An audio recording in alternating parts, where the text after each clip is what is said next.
Jere B. I am the EntreMusician, and so are you. And so is this young brother sitting to my left. He is an incredible EntreMusician. We're going to talk with him about all things corporate gigs and all things swing. Do it well. This is Carey Rayburn. Oh my goodness, we're going to have some fun today. But before we do that, let's do this. As you know, all of our videos are sponsored by the wonderful people at Vocal. Vocal is the only beverage on the planet which is designed to soothe, refresh, and restore your voice. If you talk all day like I sometimes do, or sing all night, or blow trumpet like Carey does, then you definitely have to get yourself some Vocal. Go to drinkvocal.com to learn more. So let me set this up. I participated in an online conference. I was a recipient of some very good information, as all EntreMusicians do. And some of the people I knew, some of the people I follow, but I didn't know about this gentleman right here. And he came on and rocked my world about corporate gigs, private gigs, and from the city of Seattle, they do it well. Good go. And this is Carey Rayburn. What's happening, brother? Hey, Jere. So glad to be here. I'm really excited to be talking with you today. Thanks for having me. Man, I'm grateful that I'm one of those guys that go by instinct. I'm like, hey, I'm going to just give this guy an email and see if he'll come on. And you did it, man. So thank you very much. Oh, you're welcome. Yeah, stoked to be here. So I'm going to start asking you 150 hardcore questions. But how did you get started, man? How'd you get started in music? Oh, man, I got started in 5th grade when they put me in front. I wanted to play the drums. And they put me in front of the drums, and they said, all right, can you do this? Ta, ta, ta. And little 5th grade me goes, yeah. Ta, ta, ta. And they said, all right, well, can you do this? Ta, ta, ta, ta, ta. Oh, yeah, I can do that. Ta, ta, ta, ta. I said, man, you need to play some other instrument because you're about the worst drummer we've seen. And we got 10 other kids who want to play drums. So picked up the trumpet. I could make a sound. They said, do this. Did that, and I went to college I went to University of Washington for Trumpet Performance. And then after 4 or 5 years in there, they kick you out and they say, all right, go be famous now. So, when'd you break your lip band? When'd you get that on point? What grade was that? When I get my lip, I'm still getting that on. I'm still trying to get that on point. No, it was in college. I thought I was pretty good, and then I got a new teacher. He's the Seattle Symphony principal trumpet player, and he's a cat from New York. And previous to that, I had a bunch of instructors that were probably great instructors, but they were very nice. I said, just work on this a little bit, And that David Gordon, he was not afraid to be like, you sound bad. Yeah. Fix this. And kind of just saved me from a lifetime of mediocre trumpet playing. So it wasn't until I was about a sophomore in college that I started getting real on it. Left all the excuses and all that behind and started actually focusing and playing well.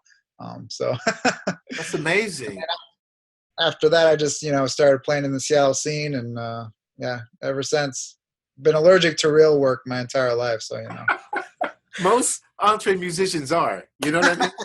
It's amazing. The one thing that going to your site, and we have the website up above the screen here, but the band is goodco.com, not good company, just good company. We go by both just because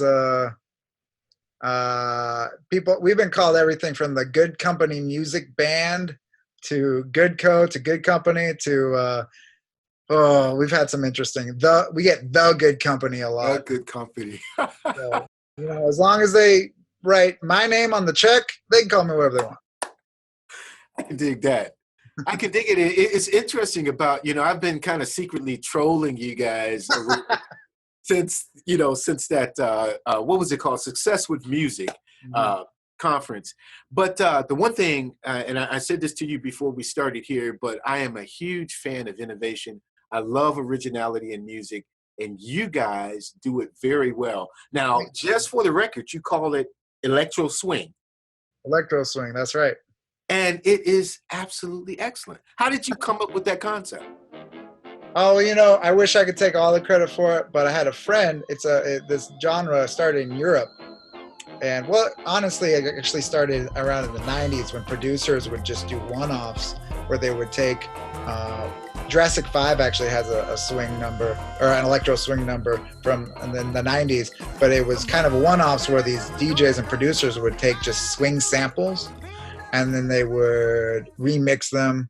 They would kind of do something crazy about it.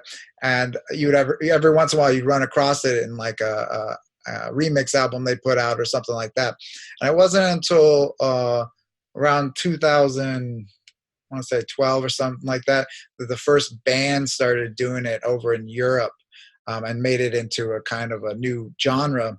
And a friend of mine who's real hip to all the music coming out of Europe turned me on to it because he knew I was a huge fan of vintage jazz, 20s, 30s. Fats Waller, Cab Calloway is some of my favorite musicians of all time. And I was also always a big fan of Electronica, Daft Punk and Justice and Simeon Mobile Disco, all these Basement Jacks. Oh my gosh, I love Basement Jacks. So this was just, he knew I'd be into this. It's the combination of both these things I loved. And so we started doing the US, and I was kind of surprised to find out we were the first band to do it in the US back in around 2000. How long has it been? I'm dating myself now. I think like 2014 or something like that.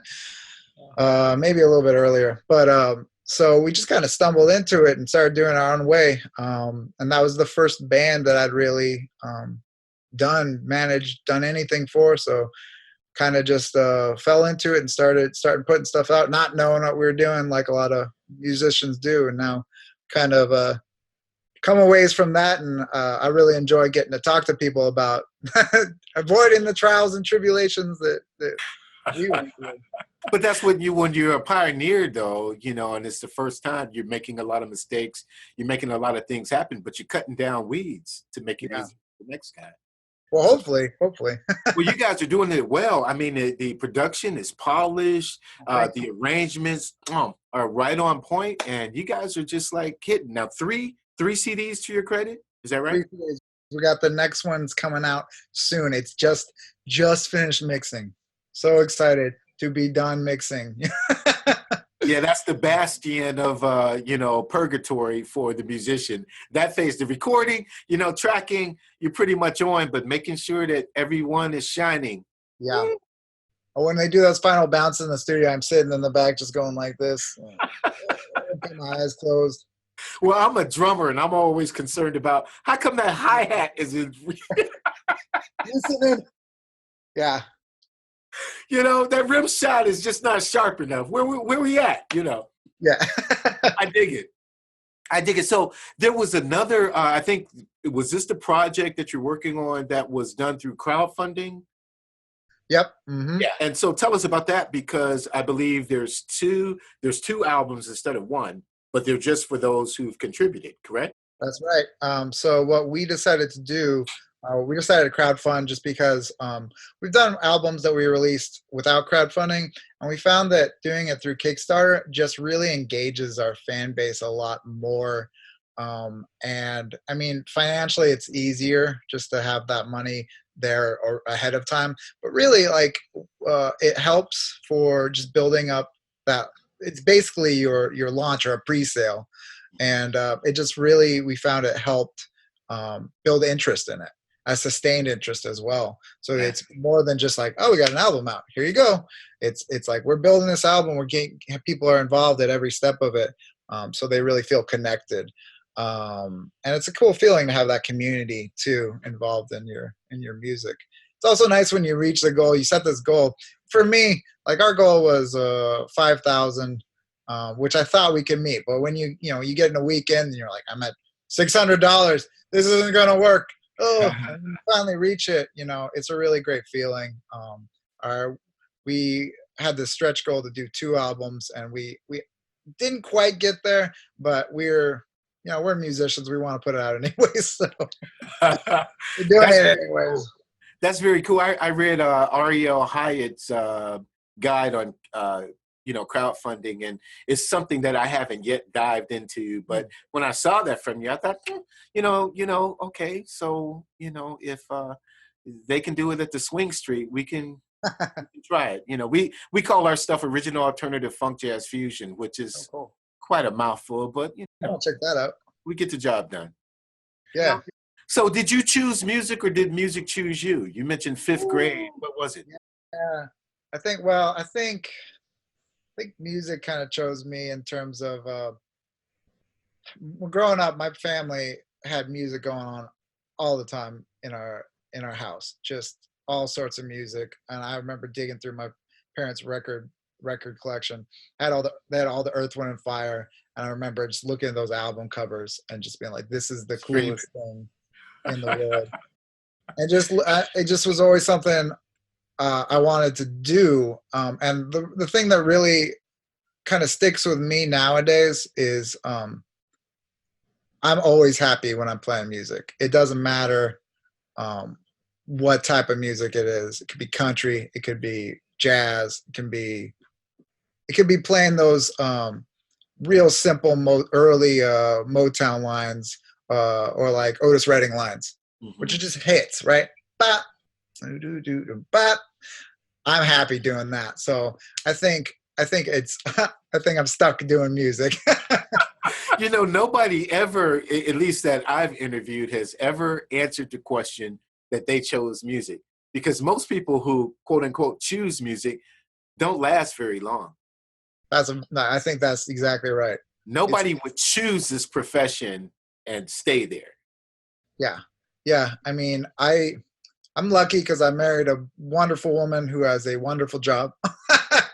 That's two of us. Yeah, that's the number one advice I always give every musician I meet. I'm like, marry a rich woman. Yeah. A rich guy. Yeah, there you go. And she is able to support those down times when the gigs are not, Yeah. So that's a good place to turn the corner, because tell me about your worst gig. What was your worst gig? Oh, so many to choose from. No, I shouldn't say that. Every gig is such a good learning opportunity. We had a gig where we did a full sound check, which our band has kind of a lot of moving parts. As for this festival, we do this big sound check. Everything's in. They open the doors. We start to play for about 30 seconds. The generator that they're running off turns off. All our mix was gone, so there's no real feeling. They get it up, but there was a digital board, so everything's gone. Recall is shot. There's no feeling like watching the crowd leave your set, which I don't blame them. It was a mess, but that's a real low light. But you just got to do what you got to do. But it wasn't because the band sucked, though. You know what I mean? Yeah, that's one thing you can take back from it. Is like, well, you got to handle it as best you can. Then you got a good story to talk about. I feel like musicians talk about two things whenever they get together. It's the terrible gigs and the food that the gigs. If there's any good food ever. We still talk about they had a taco bar for us one time at a corporate gig, and it was, oh my gosh. Still bring that up. Is that right? You told a story at Success with Music about, and we'll get into the corporate structure in a minute, but it was a very cool story you told about how the ice sculpture got paid more than you guys did. That's right. You want to tell us about that real quick? Oh, man. Well, we played this one corporate gig, and it was fine. It was I believe it was for the Westin. It was their holiday party. And at the end, I talked about this at the conference, just about knowing what price points you should be asking clients for, figuring out how to determine that, because it's really tricky. And at the end of the night, we got our check, and it turned out it was the check for the decorators. And I didn't know that until I opened it up and I look at it, and the check is for, I think it was $500 more than the band got. Which, not to throw any shade at the decorators, they did a fine job, but I was surprised, to say the least. So that just told me, I'm not asking enough from this client, help Absolutely. me. Absolutely. No, I understand that. I thought that was real cool. And I wondered, as I was listening, I'm like, well, what was the envelope? What did it say on the front of the envelope that they opened this check out. I will tell you a quick story because my name is similar to someone else's. They shall remain nameless. I have a different spelling, okay? Uh-huh. And someone gave me an envelope. and the thing about it was they were the recipients of the less amount. And they wouldn't speak to me for 7-8 months. It was pretty different, But Yeah. now I look at the front of the envelope. What did your envelope say? I just said vendor. Real personalized. Understood. So tell me about the band, though. Good company, good co. Yeah. Tell me about the band, because here's one thing I noticed, Carey, is that everyone in the band went to college. Oh, that's true. So the band is really put together from originally was put together from just musicians that I played with in the Seattle scene, and a lot of those people were people I went to school with, and people that I knew were quality musicians. So originally, the band was just a project, and that first album has over a dozen musicians on. It's probably got like 18 musicians on it, just because it was just something I was doing for fun. It was something that I was interested in this music, and I decided to explore it. And then when we put out the album, it got a really great response, and people were like, "Well, when are you playing?" I thought, how are we going to play? Is that 18 musicians? That's too big. So we kind of had to redefine what the band was, and just drew the musicians from people I'd worked with before and knew personally. And then it's had, over the years, people move away. They do different things. So we've had different band members, and they have come through just kind of people that we've played with in the past. Our pianist recommended our current bass player, which he knew from playing salsa bands, and I actually knew as well from playing salsa bands. Our sax player was a funk guy on the scene in Seattle. So just different folks we've played with, and we actually even use a lot of subs when it comes to this corporate work and weddings and things like that, private events, that we just know from being on the scene, from working. One thing about your group, too, that I noticed was the fact that everybody has their own band, at least on the website. Yeah, that's so everybody's busy. That's good. Yeah. It seems like if you're good, you're in demand around here in Seattle. You've got there's a lot of musicians, but they kind of vary wildly in terms of if you actually want to hear them. That's fantastic. Now, the core that you have on the website, though, other than I think there's one young lady that subs out depending on their availability, but that's your core for good co? That is, yep. Mm-hmm. So, go ahead. I'm sorry. Well, I'd say we're one of those bands that we're a working band, so we're not looking to turn down any work. So we have a real large list of other people that we work with.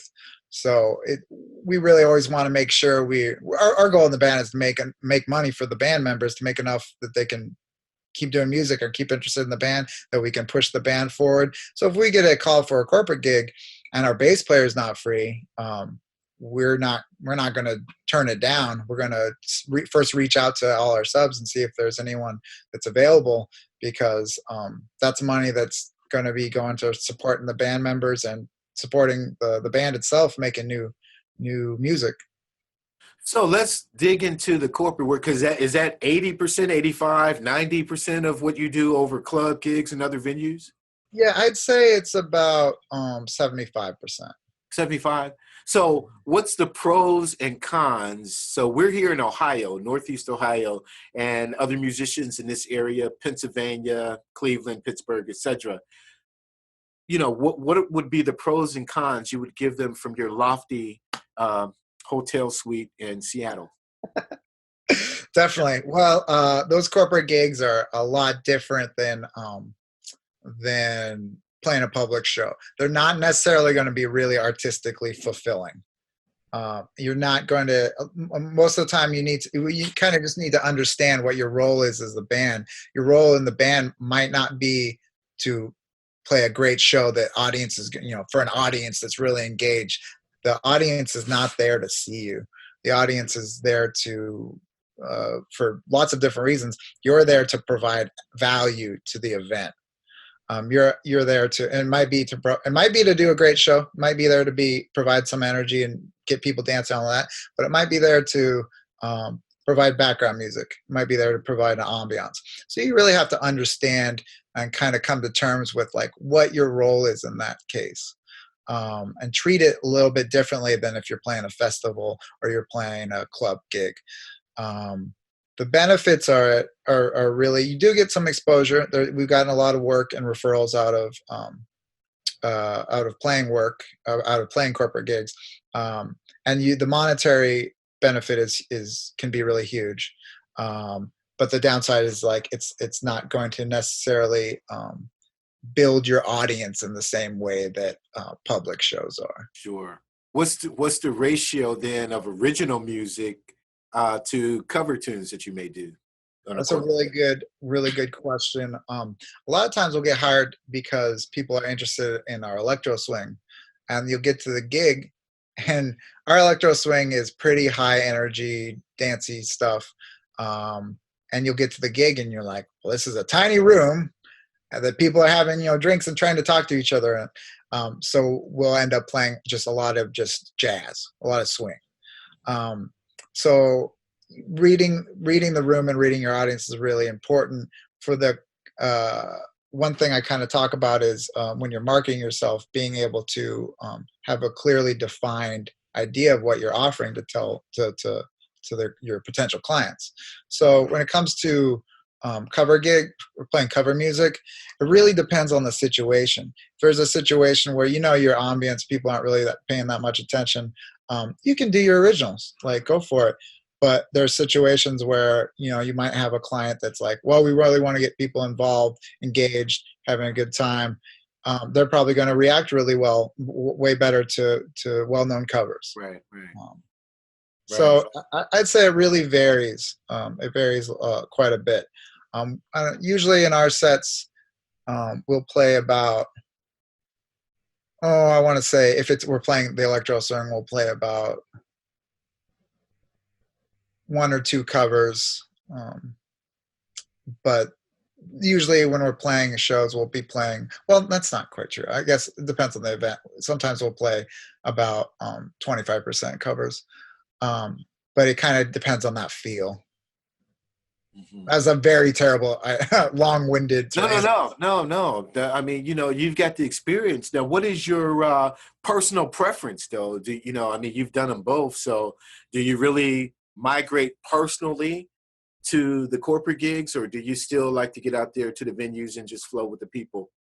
I gotta say, my favorite is playing for an engaged crowd. And then most of the time that engaged crowd is going to be the festivals and club shows. But I gotta say, sometimes you get surprised. We played an event in Spokane, Washington, which is way out nowhere for a conference, and those people got down. So we played all our original stuff, and they were just going crazy, dancing to it. Anything where you have an audience you can feed off. I love that, getting to feed off an audience. Yes. So I would say you can get surprised at corporate gigs, but most of the time I would say that's the exception to the rule for those guys. So you get to find a lot about yourself and your band when you're playing those things, and there's not that audience feedback. You have to kind of do it for yourself in a way, and do it for your band and the music itself. You ever treat it like a rehearsal? Like, hey, they're not paying attention. These. Well, it's a good chance to throw in some things that, hey, let's practice this one. Right. Sure. So what about the ratio with selling merch at a corporate gig? I mean, you got, nobody's here for you. You're the wallflowers. You're just providing the music system, so to speak. Sure. But is it contracted out where you guys can't sell any merch? We've paid you a nice hefty price, and enjoy the buffet, and that's it. Typically that's it. That's merch is not really. We always have a little bit in case people come up, but typically it's not a spot where you can sell merch. Occasionally, for corporate gigs where it's a like a holiday party and they're having a if they have a like giveaway bag, we'll negotiate with them to be like, hey, we'll give this flat fee for each of your attendees to get a CD from the band. And then maybe it's like $5 a CD, but you got like 100 attendees. That's an extra $500 for you there. That's right. That's a cool thing to like kind of reach out. Typically, we haven't seen that. We always reach out for it, but that's not a typical thing conferences do very much, at least in Seattle. But I mean, it's worth it. Worth sending an email about it. And usually event planners are all on that. The thing about the event planner is that's different than working with a client for a wedding, a client at a club or something like that, or a festival, is the event planner doesn't care about about spending all the money. They have a set amount of money and they're going to spend it regardless of what it is. So going back to like that set design, that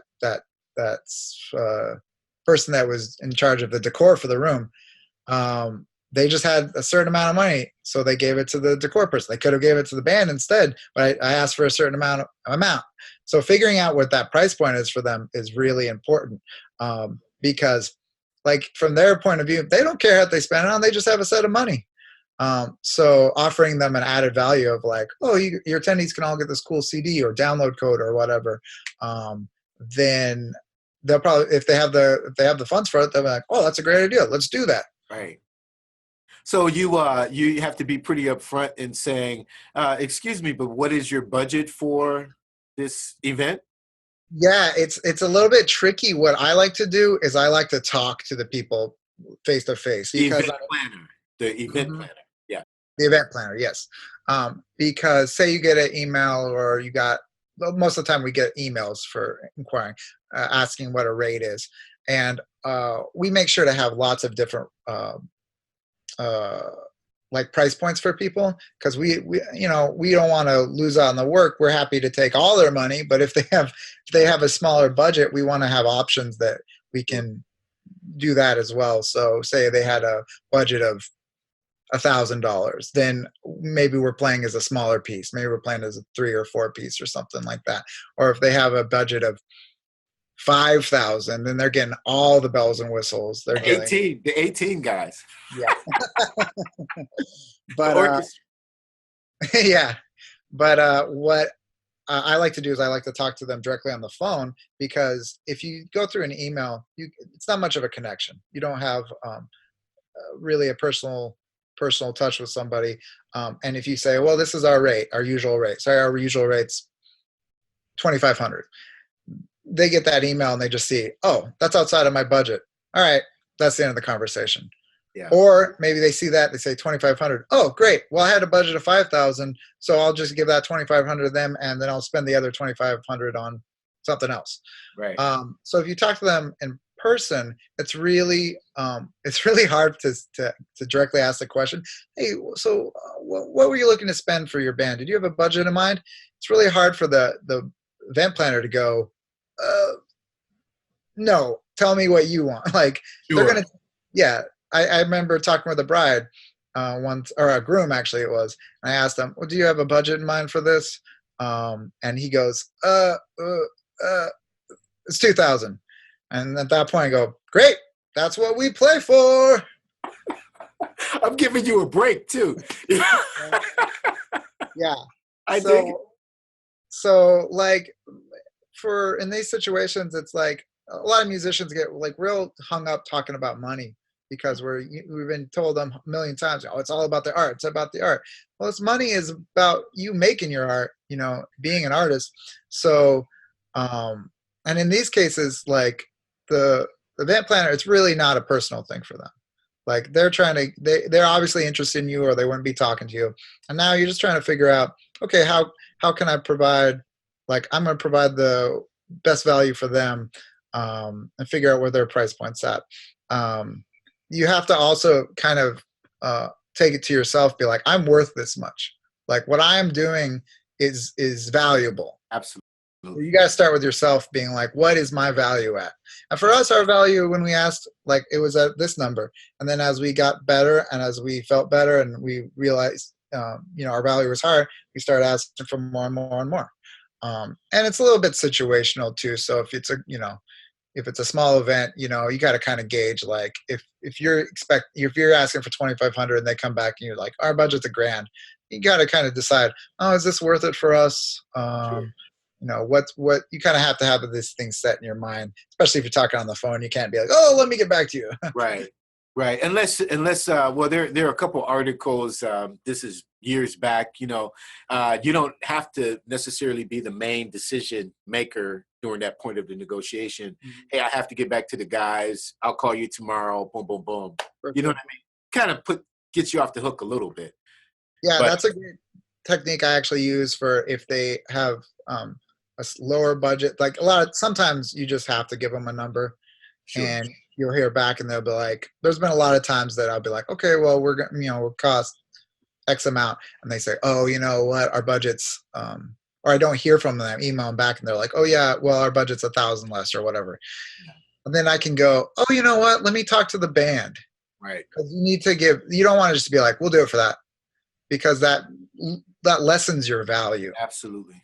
So you need to give a reason why you're coming down. So it might be like, well, you know what? What if we played for an hour less? Or what if we played as a smaller band? Or you know what? Let me talk to the band and see what they have to say. This sounds like an event we'd really like to be a part of. Sure. One of the things that you said as Success with Music, I'm starting to SWM. But one of the things you said that I really appreciated was the fact that you would say yes many a times and don't then go figure out how to do it. Mm-hmm. That's when I knew you were an EntreMusician.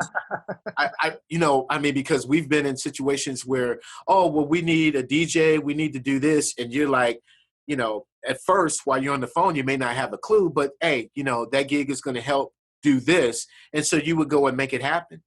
Yeah. Sure, I know a DJ. Sure, I know a person that does lights. Sure, I know. And that's when I knew I had to email you, dude.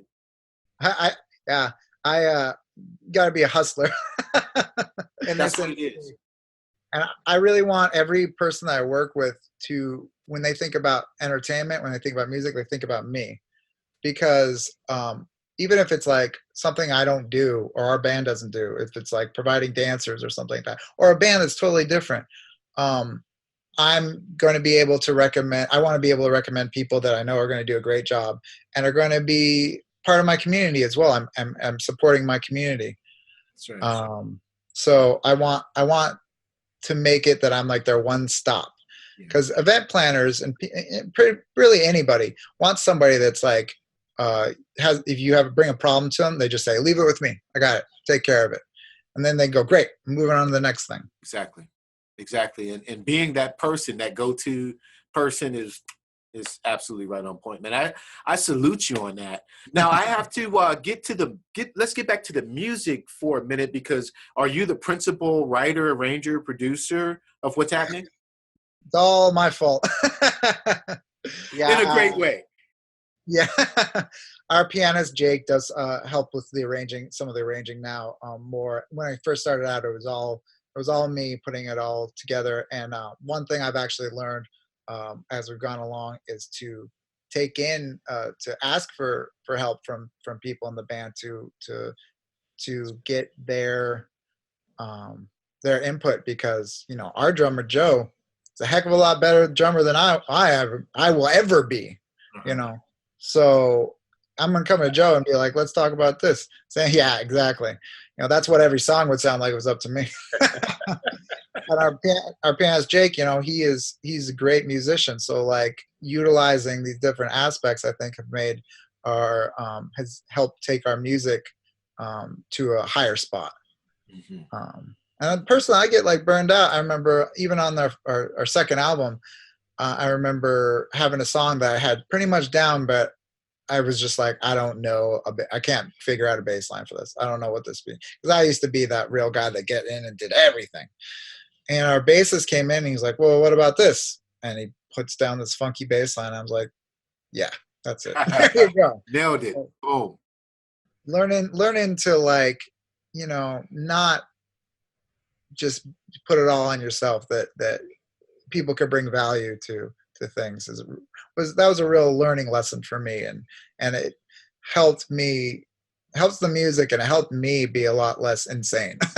Yeah, I can understand that. And staying in your lane, knowing your role, and your role as the leader is really to empower others. It's not just to say, well, I'm the leader, everybody follow me, because, hey, you don't know all that there is to know.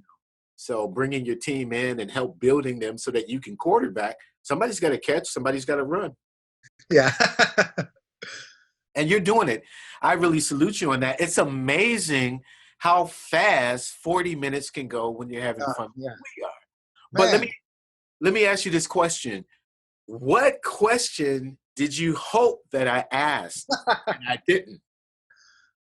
Oh, well, I'd say the best advice that I give to musicians, and like one thing I hope they always ask is just what's the best thing they can do for themselves, or as a band, for exposure and marketing. And I would say video. I always say, like, when our band started out, we didn't have any video. We focused on making an album, and we focused on making another album. We did pictures, and we had terrible video. And it wasn't until we really made some high quality video that our value went up in other people's minds, and we started getting more and more exposure. So I would say for any band, focus on video first. And it doesn't need to be like huge 10,000, you go to the studio, do all the blah, blah, blah, blah, blah. It can be, you've got some friends that are interested in filming, you've got a couple $100, let's go out and do it. But that, I think, is where everything has got to now. Ever since MTV, everybody wants video, Yeah. And I think that's your best marketing tool for your band as well. Because if people don't want to just hear you, they want to see what you're doing. Does MTV still play videos? I don't know. I haven't had cable for quite some time. MTV, wow. We are showing our age with that, right? Yeah. But so let me just dovetail on that with respect to the video. Then I would imagine it's genre specific. Would you prefer or recommend performance video or conceptual video? I recommend for booking, if you're thinking about booking your band, performance. And now it doesn't have to be a live performance. Like a lot of our videos are live, where you're performing to tracks, but it's got that feel of like, here's a band on the stage performing, like giving a show. Because you want to show to potential clients, this is what it's going to look like when we come and perform for you. I would also recommend having the video be, well, it depends on your genre, but having good cuts, basically, even if it's just a singer-songwriter, that you have multiple camera angles, that you're making the video interesting. Make the video short. Don't make a 6-minute long epic. Like, you're not going to get people's attention that way. Your video, you should think about it as like your primary, like, here's how we're marketing the band. Here's what we do best. Like, bam. And you want people at the end to be like, I want to see more of this. I want to hire this band because like that video is so great. I want to see them do more songs, like that. It's interesting. I asked that. I don't have anything up my sleeve. I'm wearing short sleeves today, but it's interesting because with the type of band that Goodco is and the way you guys dress and you have the 20s flair going on, I thought like maybe a good Bonnie and Clyde video. That's a good idea. Oh. I just thought, that's why I asked about the concept, because the way the young ladies dressed and the way you guys are on stage, it's like, never know. Yeah, that's true. If you have a great concept, I mean, that's what happened with like OK Go. Right. They had a great idea, and that was really low quality. That was one video, but it was cool. It got shared 1,000, 1,000,000 times, and then all of a sudden, boom! They're out touring all the time. They're playing shows. They're playing at the Grammys. Mm-hmm. So, if you have that concept, do it. Absolutely. It's two things that I'm learning the older I get and the more experience I acquire in this field. 2 rules. Follow the rules of music. And the second one is there are no rules. It's like, wow, the craziest things happen, go viral. But then, you know, there is a grid that you have to follow for marketing, for branding your band, you know, for making sure that you're singing key. That might help, you know. I would say that like my biggest thing I always try to do is think about it from the person you're trying to reach's point of view. 'Cause I was one of those musicians. I went to college for trumpet, and you get out and you start making music, and you think it's good. And I had that real chip on your shoulder where it's like, I should be getting attention for this. I should be getting X, Y, and Z. And if you think about it, don't like that's a bad way to think about it, because like we should think about it as like, well, why should these people care? Like you're not owed anything just because you make good music. Yeah. So think about it from if you're trying to reach a new listener, why they should be interested in you. If you're trying to reach a client, why they should want to hire you. You're trying to reach out to get booked at a festival, what you're going to bring to the festival. Sure. It's not enough that you're making great music. You need to think about it be empathetic when it comes to everybody else. And that's that tightrope of art and commerce. I mean, because if it's all about the art, then sure, go ahead and make the most abstract painting that you can possibly make, and you be the interpreter of what it is. But if there's going to be commerce, there's got to be an open interpretation of what's happening. Absolutely. And then you got to be like, what? Like think about that. We were talking about having a sense of your own value. I know that our band is going to bring value to if we get booked at a festival or something, or get booked for a client. Like I believe that we're going to be a positive thing to whoever I'm reaching out to, or whoever's reaching out to me. So having that faith in yourself, and then being able to articulate it, be like, here's why we're going to be great for your festival. Right. Like not just like, oh, our music's good. It's right. Why is your music good? What is it going to do for the people? What are we going to do? Do we have a great show? Do we connect with the audience? Blah, blah, blah, blah. Really defining for that for yourself. So I guess my last question for you would be to explain to those who would be watching this what Electro Swing actually is. You put a good branding on it on the website, but how would you explain it? Sure. So I'd say Electro Swing. Here's what we always say: is it's like Daft Punk and Cab Calloway got together. I love it. So it's like 20s and 30s sounds and aesthetic and style mixed with the dance music of today. And our brand of Electro Swing is a little bit. The whole genre itself is a little bit has different feels. There's DJs doing it, which is really heavy. Sample base that has, it's kind of like club mixes with 20 samples on it. And there's bands that have more of a live element. Our band is kind of uniquely American, I guess you'd say, because we have a lot more emphasis on improvisation and live instruments than a lot of the cats in Europe do. So basically anything that has that kind of 20s, 30s swing, even 40s swing feel mixed together with the sounds of dance music from today. Yeah. It's kind of hard to describe, but when you hear it, you kind of get it. It's cool. What's cool about the genre is it's this sound, 20s, 30s, 40s sound that we kind of have in just our cultural consciousness of knowing what that sounds like, growing up with that music, just part of our world and a part of America specifically, just kind of putting this new spin on it. And what's kind of cool is that 20s and 30s music was really about dancing and having a good time and just like getting down, and that's what the dance music of today is about as well. So our band kind of combines like that 20s 30s with like funk sometimes, with disco sometimes, with EDM sometimes. So it's a really cool genre in that manner that it's open to this interpretation. And really when it comes down to it, our band's personal, thing we're all about is just having a good dance party. Yeah. Well, I tell you what, you have a new fan, and that's for sure, man. I really appreciate it, listening to the music, and I recommend it to anyone who's about innovation, because that's what Good Co is about, and you guys are doing it for real. I appreciate your points on the corporate versus festival public deals. You dropped a lot of knowledge here. That's what the EntreMusicians need, and you are on our website. perpetually. And hopefully we can get back and talk again soon, because I have 100 other questions, I'm sure, that we can dive into. But thank you, Carey Rayburn from Goodco, Seattle, Washington, making it happen. This is a guy that you want to hook up with. This guy right here, because he's a true EntreMusician. My name is Jere B. I appreciate you so much for hanging out with us here on YouTube and elsewhere. Peace and blessings to you, and we'll see you next time.